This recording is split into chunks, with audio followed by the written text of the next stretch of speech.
room here. So I'm going to go ahead and kick things off. Tonight, we are so very lucky that Jenna Woginrich is going to be interviewing our guest author. Jenna is the author of the books One Woman Farm, Cold Antler Farm, and Barnheart, among others.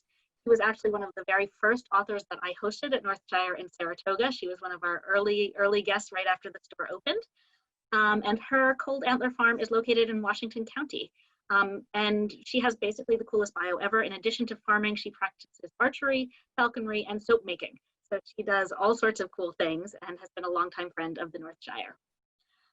Kristin Kimball is a co-founder of Essex Farms, which is along the shores of Lake Champlain. She is the author of the wildly popular best-selling memoir, The Dirty Life, which is a huge Northshire bestseller in both stores. And she's here today to celebrate the release, which happened a little while back during the peak of the lockdown, of her newest book, Good Husbandry, which is already a massive favorite among the Northshire staff. So we are so pleased to welcome you both. Thank you, ladies, for being here. Thanks for having us. Thank you. All right, well, is it all right to just get things started? Okay.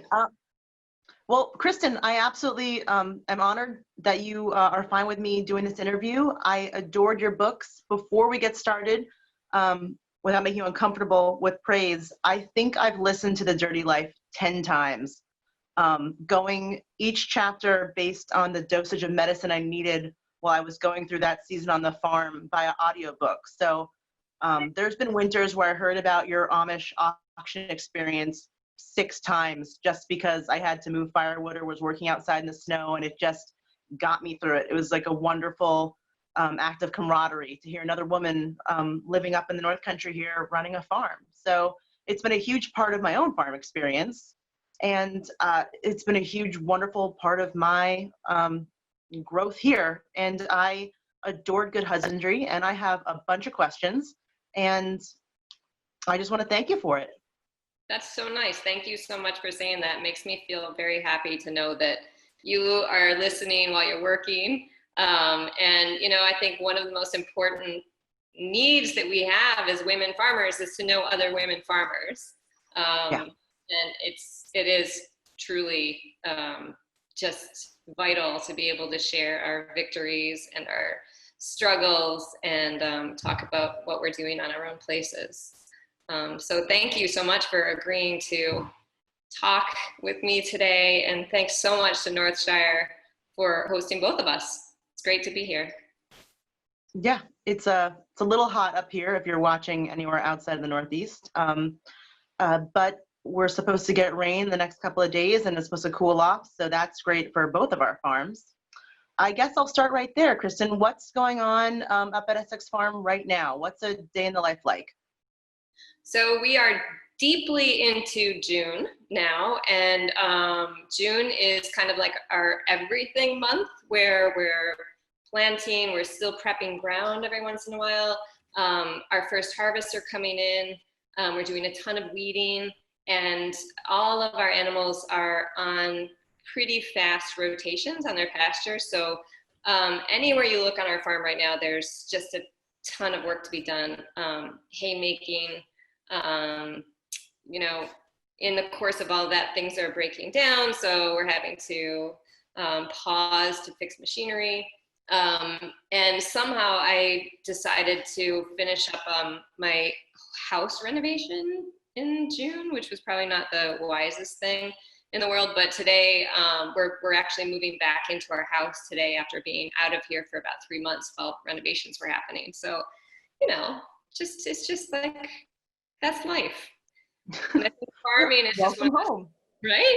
Farming teaches you that you just have to keep putting one foot in front of the other. And even when, you know, it all feels overwhelming and you feel like there's no way you're going to get it all finished, you start the next row, or you take one more step toward building your pasture or whatever it is. So that's kind of where I am right now in the end of this hot week. What else? We're having piglets. I know you said earlier, Jenna, when we were talking before everybody came in, that you were about to have your first sow farrow, and we're doing the same thing right now. We've got a lot of piglets on the ground. we're finished with lambing. So we have about 200 lambs on the pasture now, eating like crazy and growing. And we're still calving, so we calve kind of all year round now. We're milking about 20 jerseys, and that's kind of, yeah, that's enough. I think that's enough. Is Jenna frozen? It looks like she did freeze. So Kristin, maybe, I don't know. Kristin, can you hear me? Now I can, yeah.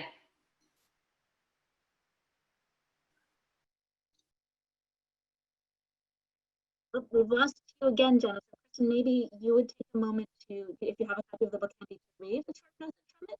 Sure, yeah. I chose a short passage that kind of matches the weather of the day today. This is from the summer chapter of Good Husbandry. This is after the kids were born, the summer that we had a baby and a toddler.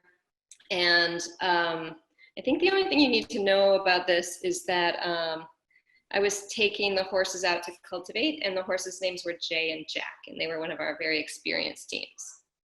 So here we go. It was forecast to be the hottest day of the year, reaching close to 100 degrees before noon. Perfect weather for killing weeds. I harnessed as quickly as I could and walked the horses out of the barn. Then I hopped up on the seat and we set out for the field. The horses and I were dressed for the conditions. I wore a long sleeve white button-down shirt with the collar turned up and a giant hat to keep the dazzling sun off my head. The horses wore their old-fashioned fly nets. As I walked them out of the barnyard, I saw the fox again, crouched near the long, coarse grass at the edge of the pasture, gazing chickenward. He was 20 yards from me in full view, but he didn't flinch when I looked at him, didn't move when I yelled at him. Either hunger had made him very bold, or he was ill. I couldn't do anything more with the horses in my hands, so I went on, wishing the hens good luck. As we walked the half mile to the field, I woed twice to slap the flies away from the horses' bellies. Even at that early hour, the sweat wore a groove through the dust on Jack's leg, making a little brown rivulet. My hands drove the horses, but my mind was elsewhere. The noise we made was small. The hollow clop, clop of their hooves on the hard dirt road, the rattle of the harness, and the sound of life around us was big, putting us in our proper place. I heard red-winged blackbirds and a nattering squirrel. Then I heard a group of crows putting up such a huge fuss at the top of the hedgerow oak that I scanned the sky for the hawk that I knew must be there. And there it was, a redtail, lifted high over the pasture on a hot breeze. We passed a milkweed plant in full purple bloom, and I stopped the horses for a minute, arrested by its smell, which was as sweet and strong as any pampered garden flower. Why did I feel a quick ripple of sadness? I traced the feeling backward to the fleeting thought that engendered it and found, I will really miss the beauty of life when I am dead. Such a cheerful passage. Sorry, I disappeared there. There was a red-tailed hawk in it. Yes, thank you. My people. Occasionally my roommates. Can you hear me just fine now? All right, great. Well, I suppose I just missed a bit of a reading. My internet crapped out for a bit there. But yeah, Good Husbandry, it seemed to me, picked up exactly where a reader of The Dirty Life would want to be brought back into your story. We followed you becoming a farmer, leaving New York City, that whole crazy wild adventure of starting the farm. And then we go right from Jane into Miranda into like everything from, like draining fields to figuring out like local town politics. It was wonderful. And what I wanted to ask you was, as someone who writes about an everyday life for you, which is what I assume is for the majority of both our readers, is kind of like a fantasy to live on a farm and to have this kind of life. But when you write about farming, you never sugarcoat it. You never make it seem like this is some amazing, magical Narnia you live in. And I'm just curious, as someone who farms and writes about farming, if you ever have to use your own ability to share your story to convince yourself on a hard day that this is the right choice or the right life. And have you ever had to talk somebody into or out of farming because of the stuff you've written? Such good questions.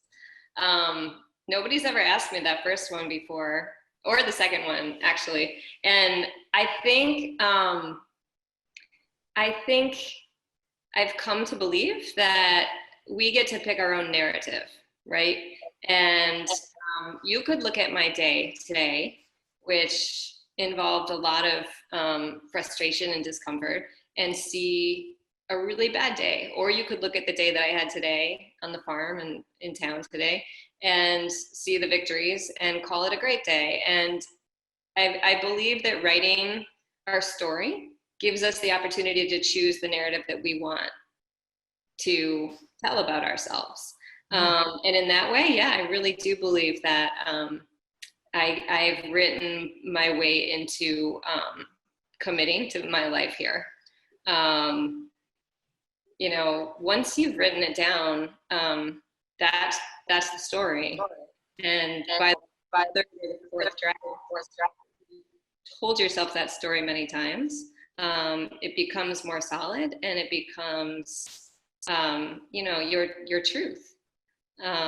So yeah, I think writing about farming definitely solidified my commitment to this life. The second question, have I ever felt like I needed to talk somebody into or out of it? That would be like trying to talk somebody into or out of like a marriage or a love commitment.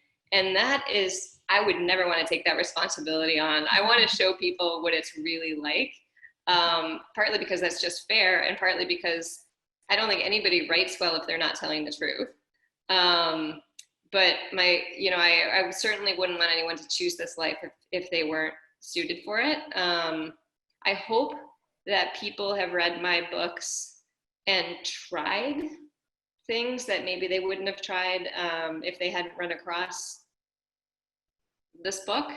I get letters like that often where people have picked it up and then, you know, they've planted a garden or joined a CSA or started raising chickens and discovered that they truly, truly loved it. And that makes me happy.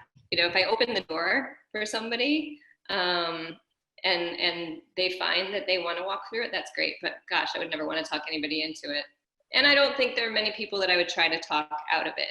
You know, it's a good life. And if it's something that gives you joy and it resonates with you, then I would never want to talk somebody out of it either. That's a lot of wisdom. Thank you. Sometimes I tell them not to quit their day job, but that's extremely good wisdom. I wish I didn't quit my day job many days. But yeah, it's something I wouldn't give up for the world. And I find that writing about it just makes it even more concrete in my heart. It like just connects synapses in my brain to be like, yep, you're here, keep going. And on that note, one of the things you wrote in your book, there was this great passage in Good Husbandry, well, not passage, but section in Good Husbandry about cookbooks and how a life that used to involve a lot of travel is now so rooted in one place. And as a mother, it's another thing that keeps you close to home. And so you pull not cookbooks off the shelf, and you're exploring the world through those cookbooks, and people are picking your books off the shelf to explore a part of the world they don't get to see for the same reason. And I would like to hear more about that. Like mostly when you're cooking food you made and you're able to make foods you would have never grown up having, or at least someone like me who grew up in like middle class suburban Pennsylvania wouldn't grow up having, like something Indian or from Turkey, like you wrote about in your book. What are some foods that what are some dishes or places that you get to travel to from food you grew out of your own backyard? Oh, that's such a good question too. So I was a travel writer for a while before farming, before this life. So I had the great privilege to be able to travel all over the world. And what I loved about travel was often the food, walking into a market and smelling how the spices filled the air in different, parts of Asia and Mexico. I lived in Mexico for about a year and a half.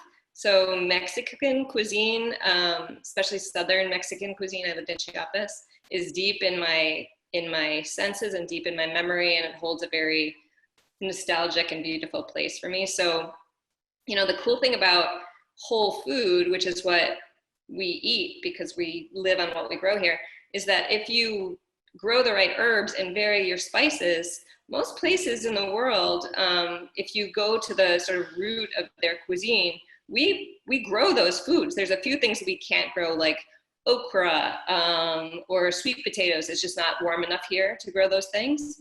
But most of the foods all over the world that I've loved, we can grow.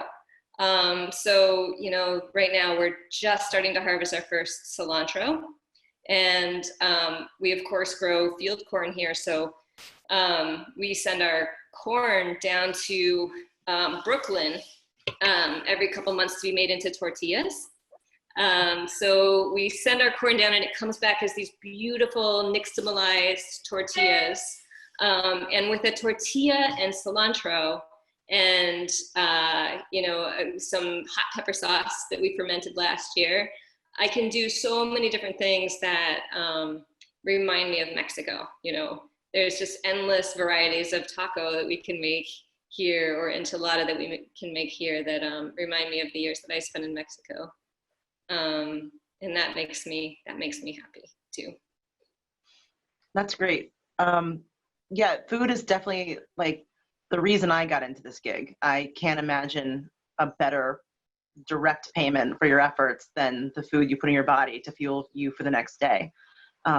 Yeah, and I've learned to cook things I would have never even dreamed of cooking, because I grew ingredients that were to be made for dishes I didn't even understand yet. So yeah, it's all been an adventure.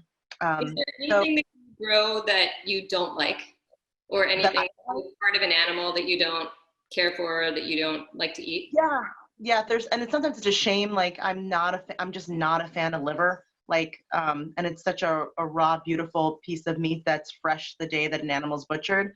So it gets either given to friends or family. I made the mistake of giving it all to my dogs one day, and that's a mistake. That's very rich to give to dogs in one meal. Carpets were fixed. But besides that unfortunate story, yeah, there's some things that I just don't care for, but I find that one of the great things about community and friends and family is something that they don't care for off of their farm, or something they grow. There's a lot of bartering that goes on around here on this really small farm scale we have. Yeah. I guess that's another good question for you. There's such a wide variety of food and types of food on your farm, between like the dairy and grains and veg and meat and all that.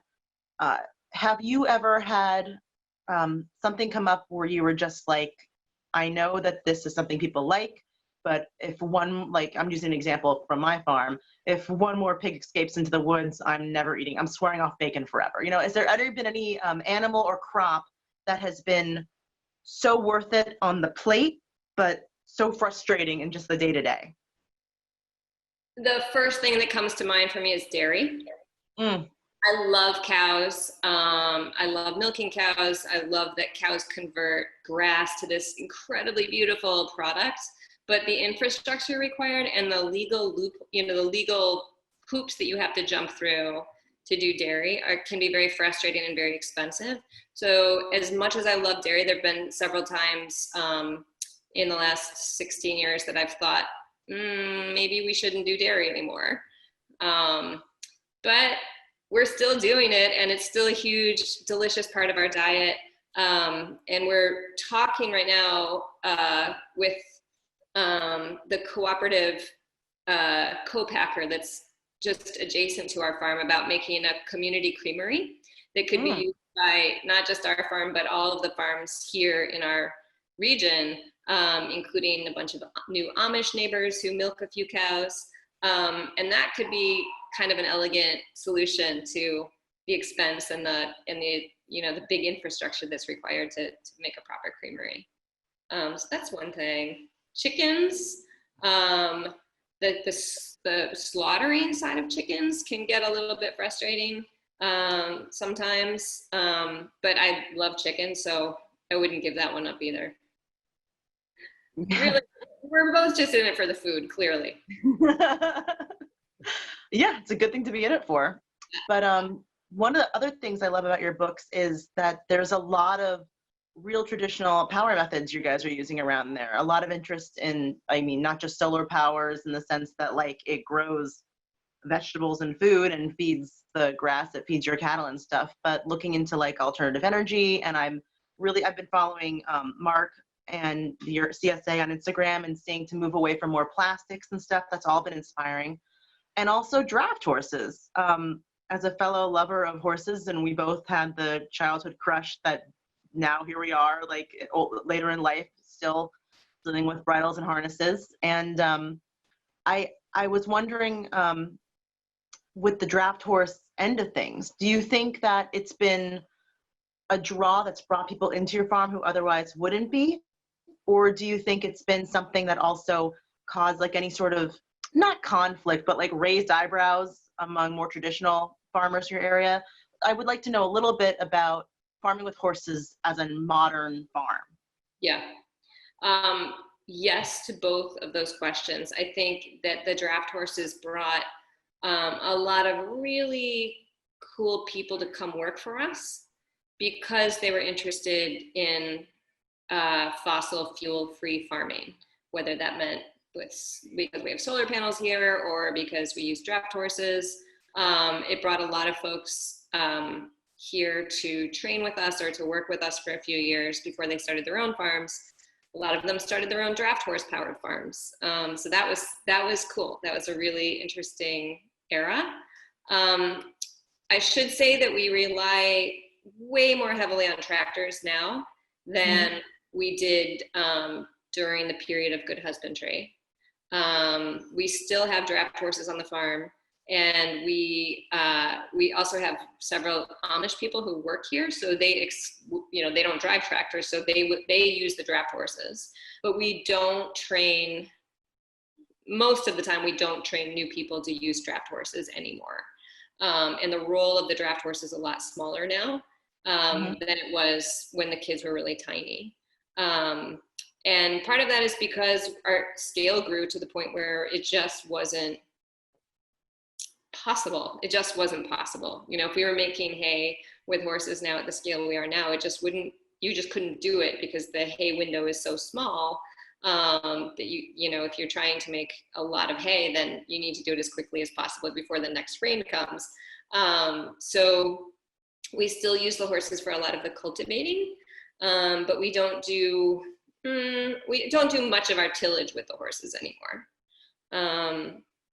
And I'm surprisingly okay with that. I thought that I was going to miss it terribly, but it was kind of a source of anxiety. I was always afraid that somebody was going to get hurt, or a horse was going to get injured, or some unexpected thing would happen, like a runaway. And as much as I miss driving horses myself, I'm okay with being at the scale we are, and the scale we are necessitates the use of tractors. Yeah, I totally understand. I didn't mean for that to come across as a question about your level of horsepower on the farm. I was just so interested in the fact that it's a part of a farm that is so, it's both equally so modern and so timeless. And the model of a diversified farm is every farm 100 years ago, and now it's a novel approach and to some people radical. But I think it's the exact kind of farming we need right now for a better future and a more sustainable one. So it's inspiring to see it. I mean, I do very little. I have two horses. I have a small draft horse that I just use. He does driving and stuff, but I've stopped doing a lot of driving for that same reason. Semis on the road are not as safe on a little pony cart. But I use them for logging. Just this past fall, I used them to pull logs out of the woods because I heat with just firewood. So I feel like if you were to take like 6 acres of your farm and give it a lot of anxiety, and a lot of scrappiness, not that you know scrappiness, and a hawk, you'd have a very good idea of what my day life is like. But I guess another question I wanted to ask you was, so you've been through the changing your entire lifestyle, you've moved to this farm, you fell in love, you have a marriage, you have kids. Out of everything you've been through in the past 16 years of this farm, would you change anything about the choice to become a farmer? Would you like to be a partial owner of a farm and not be all in the way you are? Or do you feel like this has been just where you should be? It's hard to imagine our farm surviving through the really difficult years without us both being fully all in. And I'm really happy that we are where we are right now. So for that reason, I am glad that we did it the way that we did it. If I had the ability to start over with perfect, foresight, I think I probably would have been more aware of the costs of being all in. But I don't know. I mean, Mark and I are both kind of all in people, If I weren't all in on the farm, I would have been all in on something else. And maybe that's just our natures. Maybe that's just how we're built, how we're wired. But honestly, I don't know about you, Jenna, but most of the farmers that I know are kind of wired like that. We're all kind of obsessive people who, dive in fully and just crank. Whether our season is just May until November or year round, or we're milking cows, most of the farmers I know are kind of wired that way. Do you agree? Yeah, we're all marathon runners. None of us are sprinters. Yeah, doesn't matter how long it takes, we're getting through that. So in Good Husbandry, a large part of the book involves your life as a mom and with kids, and raising farm kids. From what I've seen on farms around here, they are a breed apart. These are magical creatures. I was never that, I wasn't anti-kids, but I was never drawn to being around children. But when I'm around farm kids, it is fascinating and weird and exciting, and like they seem indestructible at the same time. And I guess my question next for you would be, raising kids on a farm and not coming from the same background yourself, what do you see as like the biggest advantages your kids have being farm kids? And what is also something that you never thought you'd have to worry about when you were contemplating maybe having kids when you were like, I don't know, in your 20s?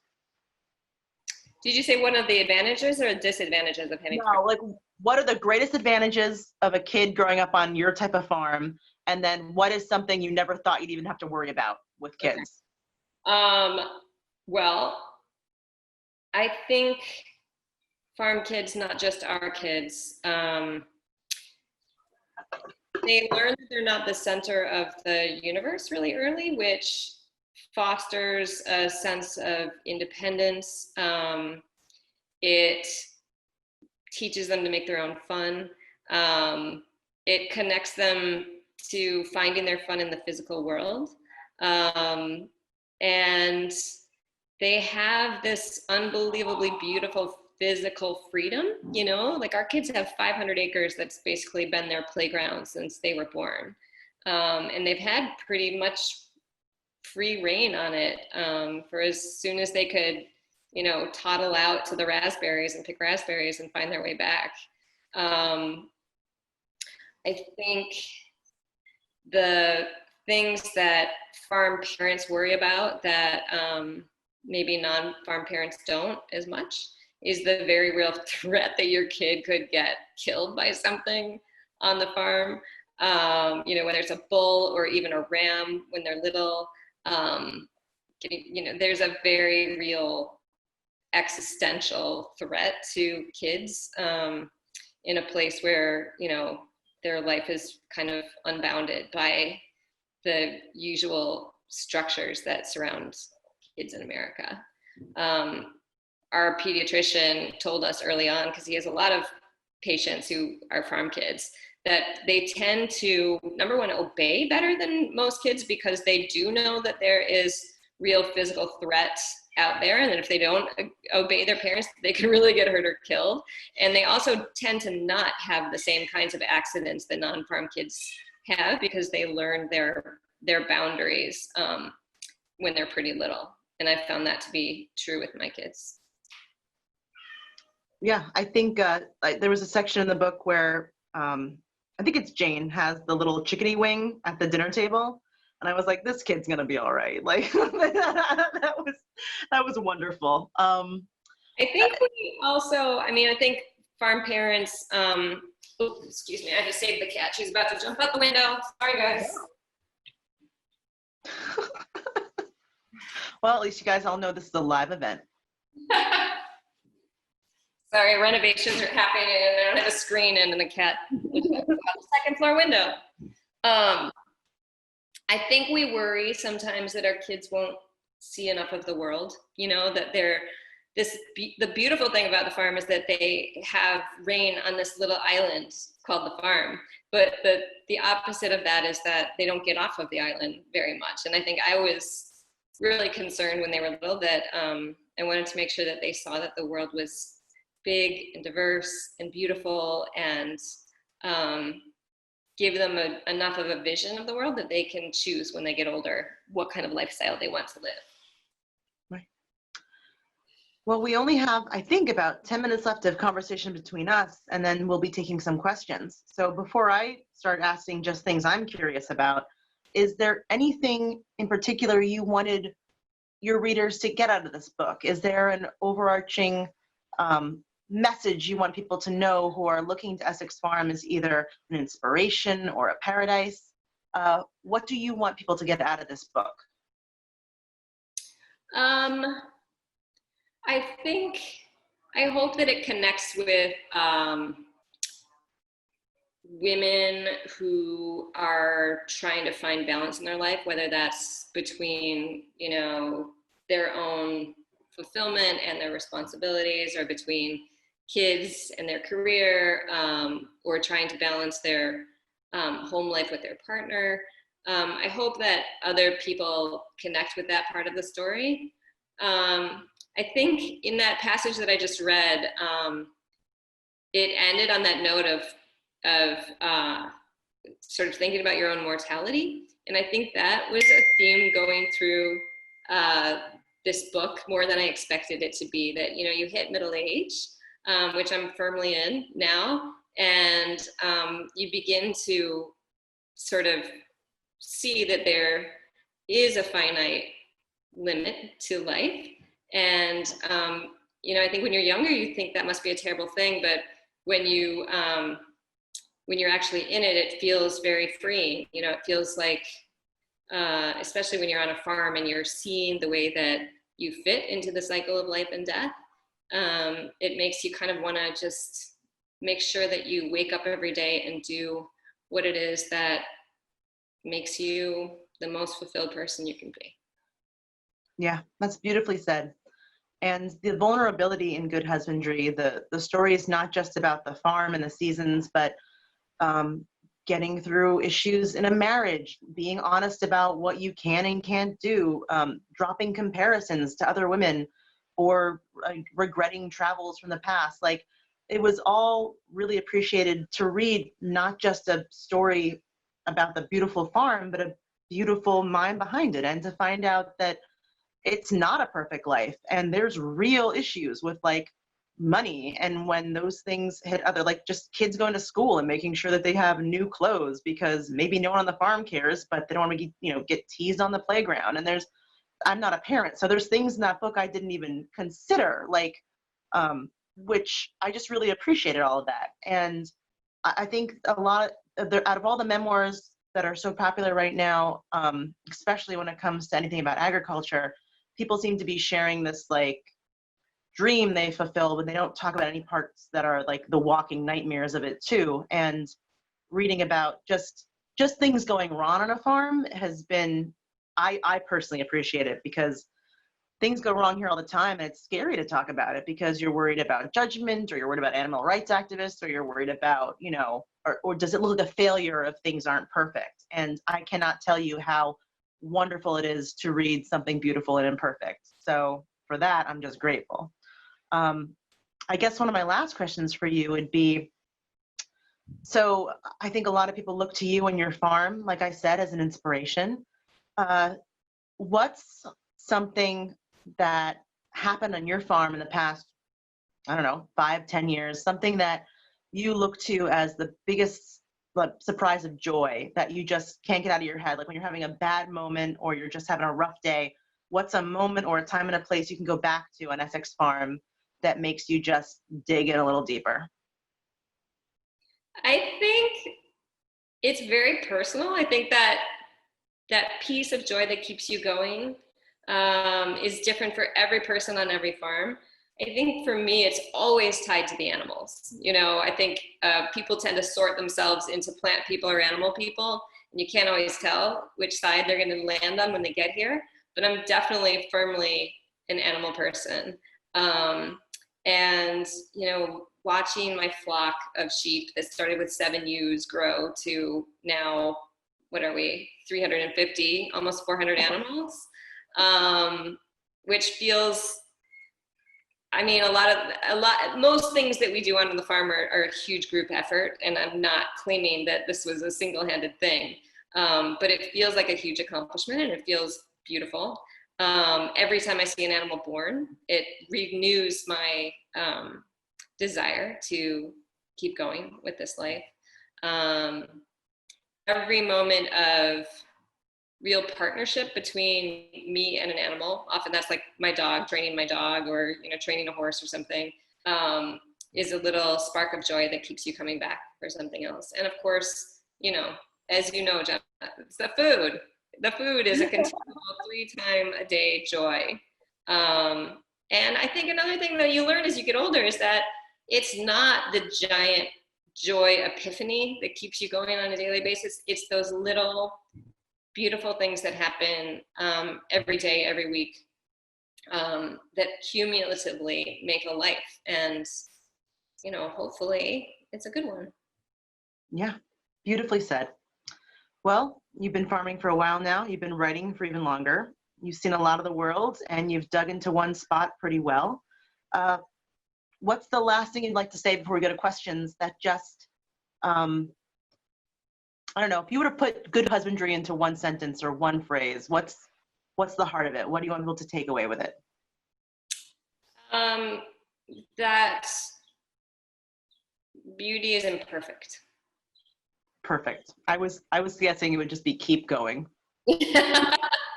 Also keep going. Wonderful. That is a perfect segue to audience questions. We have, as I mentioned before, we're recording this, and you won't appear in the recording unless you unmute and speak. People are welcome to ask questions that way, or if they would rather not be on camera, you can ask questions in the chat. Bhavik and I will moderate that, read questions out from there. And while people are having a second to gather themselves, I thought I would kick off with a question for both of you. Jenna, that was a great interview, and I know that one thing, the reason I sort of put you two together tonight was, you know, that I know you both have a lot of opinions about farming in this area, about being women in farming, and I wondered if one or both of you would like to talk a bit about some of the barriers that there are for women entering farming. Kristin, would you like to speak first on that? You know, Jenna, I think you should take that one, because I came into farming partnered with a man who was far more experienced than I was. And I was able to, you know, I didn't have a ton of barrier to entry because I didn't have to learn the skills that, you know, would have been required of me if I weren't partnered with somebody who already had them. So I want to hear what you have to say on this. So I would say a couple of things, mostly that if I were to do it all over again, I would have not involved the internet at all because one of the reasons I was able to quit my job and farm full time was because I was writing a blog and sharing my story online, which I had to do. It was like a compulsion that I didn't want to feel so. I was doing this all by myself. So I was in my 20s and very naive and very lonely. And I just wanted to keep a diary online of my whole story. And when you have never farmed before, there's a lot of mistakes that are made. There's a lot of calling friends and neighbors for help. There's a lot of being on the phone with the vet. There's a lot of Googling at 2 a.m. how to do things, or what is wrong with this lamb, or what's why is my house leaking from everywhere, you know? And so I feel like it was just a constant rough section of learning. And I think as a woman in particular, especially a young woman doing this by herself, I think there was both a lot of wonderful assistance that I got, a lot of support. People came from, local neighbors came to help me out. People who read about my story online became friends to this day that came to help me out. People were willing to buy shares of wool or meat. And because of the internet, there was that gift, but there was also, I think, me being a single woman, there was a lot of open season on criticism too. Because I just think that there is, I'm not accusing anyone in particular, but I just think there is a embedded type of misogyny that a woman doing this alone, especially without a farming background, has got to be doing everything wrong. And while there were times I was doing things wrong, there were also times where I was just learning. And I think if I was a guy, especially if I was like a straight guy doing this on my own, it would be a heroic story of defining the odds and determination, and not a woman constantly messing up. So I think that I got a lot of negative feedback, which really I internalized and had to like sort through. So I would say there was a lot more cerebral challenges as a woman than there were physical for me, because I'm built like a draft pony and can work all day. I love the heat and I love animals. I'm also an animal person, but I'm so sensitive when it comes to like criticism. So I think being so vulnerable online and being vulnerable in the community and telling my whole story through the books and through the blog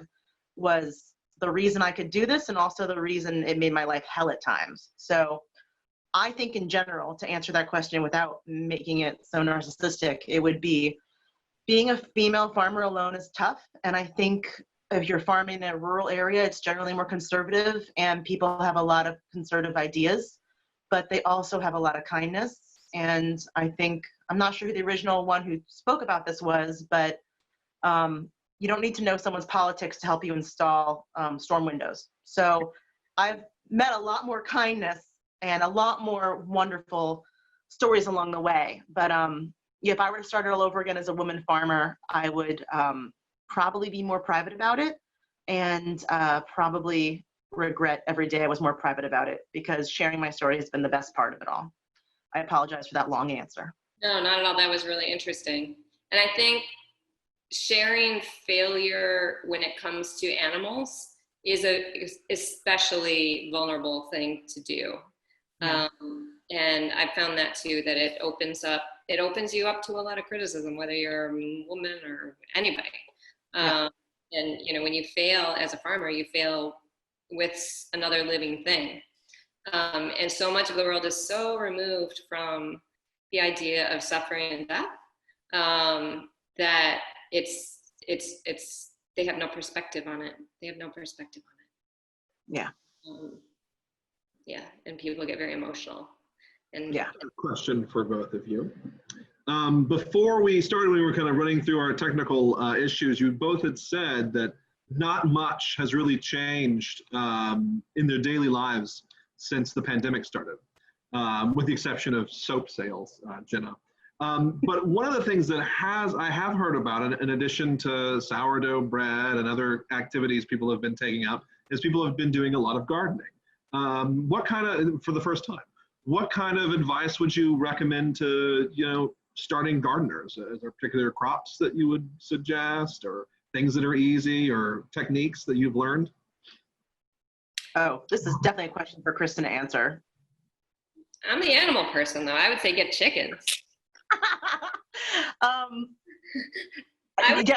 Chickens. I'd say grow what you like. If you're growing food because you love to cook, or maybe you don't love to cook but you want to be a better cook, I would say the number one thing you can do to be a better cook is to grow your own herbs and use them copiously. There is nothing that will improve your cooking faster than a giant handful of fresh herbs that you grow yourself. It's also very, pretty easy. It's an easy product to grow. You don't need a lot of ground. You can do it in a pot. You can do it on your windowsill if you don't have a big piece of land. And to go from, buying those little plastic things of fresh herbs in the grocery store that cost $5, those always killed me, to being able to actually gather, a huge handful of mint and cilantro and basil and oregano, and just be able to have that in your toolbox is a huge improvement. So I think, if you're not going to do chickens, start with the herbs. What do you think? I think the biggest mistake new gardeners make, first of all, I 100% agree with the chickens, and herbs are fantastic. This is actually the first year I have an actual proper herb garden on my farm, and it's a game changer. I'm out there for every meal grabbing stuff. That's entirely thanks to my girlfriend, because she was like, I'm installing an herb garden. And I said, okay. But I think the biggest mistake new gardeners make is they focus so much on plants and not enough on dirt. And I think they just dig a hole in their yard in some like rough, dry clay and put a beautiful plant in it. And when it's dead in 2 weeks or covered in weeds or whatever, they're like, oh, I'm a horrible gardener. I can't grow anything. I would say focus on dirt. You want dirt like a chocolate cake, moist enough that if you squeeze it, no water comes out, but you can squeeze it to start out. And you want to really not be scared to spend an entire morning listening to podcasts and weeding. Like, take care of it. Good dirt and good moist weedless spots with sun, and you really can't go wrong, I would say. But yeah, think about dirt, less about plants. The plants will come. I like that. I would also say control your ambition if you're new at it, because when you're starting a garden, it feels like gardening is just planting, and actually planting is just the teeny tiniest fun part of it. And the cycle isn't over until you've harvested, and in between the planting and the harvesting, you have a ton of weeding to do. So do something small and well, and make sure that it doesn't get overwhelming to you, so that you don't, lose your enjoyment of it, because it is a beautiful thing to grow things. Well said. We have a question from Stephanie in the chat, which is something that I never thought of before in my entire life. How do you take a vacation? What? Oh. What? Vacation? How do you take a vacation from the farm? I'm sorry, I do not understand. Is this a word in English, vacation? I think I've been gone from the farm, like overnight, gone from the farm one night in the past 8 years, and I brought my dogs with me. I chose a life that is a vacation. So, I have a place where I can walk outside. This morning, a friend came who's visiting from out of state, and we were riding our horses on trails. And, well, she was riding with me on my horses on trails. And to do that on a Tuesday morning, people, pay to do that at resorts. And that's what I did after breakfast. So I feel like I've made a very, very concerned way to do what I want to do with my life in one place, in one spot. But yeah, I would be lying if I said that there's a lot of exciting travel stories I have to share with you. I have a lot of exciting stories about this mountain, but off of it is like everything to me is travel that's outside of 10 miles. So I don't know, Kristin, you get to get away a lot? I took my first vacation this past spring, right before the pandemic hit. The girls and I went to Utah. I gave a talk at the Utah Farming Convention, and we took 2 weeks, and we saw the national parks, and we went skiing, and had a real vacation, which was the first time really that we've done anything like this. Now, Mark was not with us because he had to be home taking care of the farm and milking cows. Yeah. Which is kind of the way it goes. If one person is away from the farm, really the other person has to be here. So we don't get away much either, but for the exact same reason that you said, Jenna, that, a farm is not just food. It's also, a very enjoyable lifestyle, and it has an endless amount of recreation right here on it. So it's okay. It really is. It's different from the choice most people make, but it's not a claustrophobic thing to be here without a vacation. Next up, we're going to have a question from Johanna. So Johanna, go ahead and unmute yourself. Sorry, I couldn't hear it. What was the question? Rachel, were you talking to me? Okay. Hi, Kristin and Jenna. I'm Johanna. Very lovely to meet you. Jenna, amazing questions. I'm agreeing with everybody. A fantastic discussion between you two. And Kristin, I very much liked The Dirty Life. I read it a few years ago. I don't know if you know Dylan Klepetar down the road. Oh, yeah. His mom loaned me the book and it was going around and I couldn't put it down. And Jenna's comment about, I loved immediately, you know how you have to, it takes sometimes a while, like a chapter or two to really like, you know, get into a book or the story, the premise. But right away, I liked your writing style and I knew, right, it drew me right in. And I very much appreciated the personal and the pragmatic aspect, as Jenna was saying, the emotional. And I got married at 44, first marriage. So not to take away from the fascination of the farming element of it as well, but I always remember you describing were two types of marriage, fiery, and then I forget the other descriptor because mine's fiery too. And I also remembered you saying how when women, you know, join with another person, that there is no mourning time for being single anymore. And that always, I just wanted to comment, that always stayed with me because I come back to that now and then. I mean, now, you know, I'm happy, I love my husband, etc. But it, you know, I was doing my thing for a long time and I was happy. So anyway, that I found very interesting. Again, I love the balance. What did I want to, I have a number of questions, but I don't want to bother you with them. I can always email you. Do you still do potlucks on weekends? I actually was at your farm with Dylan one time visiting and saw you and Mark. This was years ago. And Jenna, I'm a Washington County girl too. And I would love to come actually help you guys. And I mean this. I'm a huge native pollinator freak, geeky gardener. I only have a fifth of an acre here in town, but I would love to just come help. Do you take, even with masking, do you take volunteers? Could I just come up and help you weed or whatever? Is that possible? For us right now, everything, you know, if you had asked me a year ago, my answer would have been really different. But right now, we've been very strict about trying to keep social distance and try not to, we have our, you know, we think of our crew, which is almost 20 people right now, as our own bubble right now. Anybody who comes in gives us their COVID resume, which is, you know, who they have had contact with and have they been tested and blah, blah, blah. So we've been taking that very seriously. If you ask me in another year, I might have a very different answer, but right now we're not taking short-term volunteers. Okay. But in other years we have, and I'm sure in the future we will again.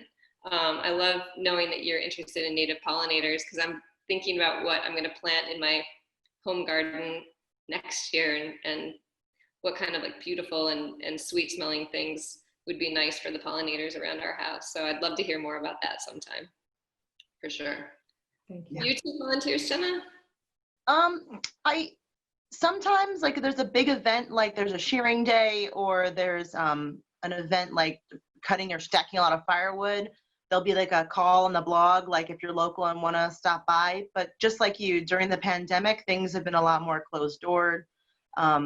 There haven't been any workshops in a while or anything like that either. So I would say send me an email. It's Johanna, I believe, right? Johanna, send me an email and we could definitely talk about it once the world opens up a little more. Okay. If you like weeding, we will become friends. It's meditative, you know, it just, right? Like in the morning and in the evening when it's cooled down. And again, I like tremendous respect and admiration for farmers. Think of them daily. Well, like me and my little whiny little plot here, and I'm like, it's so hot. But then I think of you guys, and yeah. Oh, we whine too. I whine. Oh, I'm sure, but you have reason to. Thank you very much. Thank you. We've got a question here from Jacqueline, and she is wondering, Kristin, about your writing process. How on earth do you have time to write, basically? Do you have daily journal entries? Do you write daily? Or, how do you do it and run a farm? Yeah, I've learned that you have to make it as important as any other part of your life. When the cows need to be milked, you milk the cows. So, you have to treat it, if you want to be serious about finishing a book, you have to treat it as seriously as you would treat any other type of work. My basic method for both of the books was pretty much the same, which is that I carry a notebook around with me. I take notes every day, which is easy. I mean, anybody can take notes, and becomes the raw material for the book that comes later on. You have to clear out the time to sort through the raw material, craft it, figure out what the story is, do several drafts. And that's the part where you just have to make time for it in the same way that you would for any other type of work. I don't believe that it's a mystical, sprinkling of magic required to sit down and write. It really is just sitting your butt down and putting your hands on the keyboard or on a pen and moving them. And that's not to say it's easy, and a lot of times I have a lot of resistance to it. But it's work like anything else. Thanks, and I think we've got time for only maybe one more question. It's 5:59, and I said we'd be done at 6. But this is another question from Jane Mello, and she's wondering, to wrap it up, what are some books that y'all are reading besides not nonfiction or farming books, at least? What are some other things that you've been reading, or recommended books about farming? That works too. Well, I'm reading. I'm on my little island here, I'm interested still in what's going on in the larger world, and the larger world is going through so much rapid change right now. And so I picked up Joan Didion's The White Album to reread it a few weeks ago. And if you've never read it before, it's a set of essays that she wrote in the late 60s in California at another time of great social upheaval in our country. It has nothing at all to do with farming, but I think it's a fascinating book to be reading right now. I think I'm torn between wanting to keep up with everything going on in the world and wanting an absolute escape from it. So recently I've looked into a new book of queer stories from Appalachia that's been compiled, and the story of being rural and queer and farming in the Southeast. So that I'm very interested in reading those essays on. But I also am dying for the third Patrick Rothfuss book to come out of the King Killer Chronicles. So that's the escape I really want when that piece of fiction comes out. But with everything going on right now, between podcasts and news and catching up on what's going on and just being aware and helpful, it's been a lot of, I would say I'm reading 90% news and essays right now. And so it's like a real treat when I get to dig into something that's a little more, something like a book of essays or an absolute dive into fiction. So I wish I could say I was reading amazing things, but mostly it's my Twitter feed, news, articles, and praying for rain. Yeah, I think we all feel the same way. I certainly do. Well, I want to thank you both so much. This has been a wonderful event. Kristin, Jenna, this has been just terrific. And I'm sorry we didn't get to do the in-person traditional event in one of the stores. I know we had planned to talk about both of those set up, but I think we really made a wonderful one with y'all and with everybody here. So I want to thank you both so much. This has been great. And it's 6:02. You guys can go. If you want, we've got another wonderful Northshire Live on Thursday coming up. It's with Stephanie Story, presenting her historical novel about the Renaissance painter Raphael, painter of Rome. Hope to see you then, and thank you all so much once again. Thank you so much for hosting us. Thank you so much. Have a good night, everybody. All right, bye-bye. Bye. Thank you. Take care.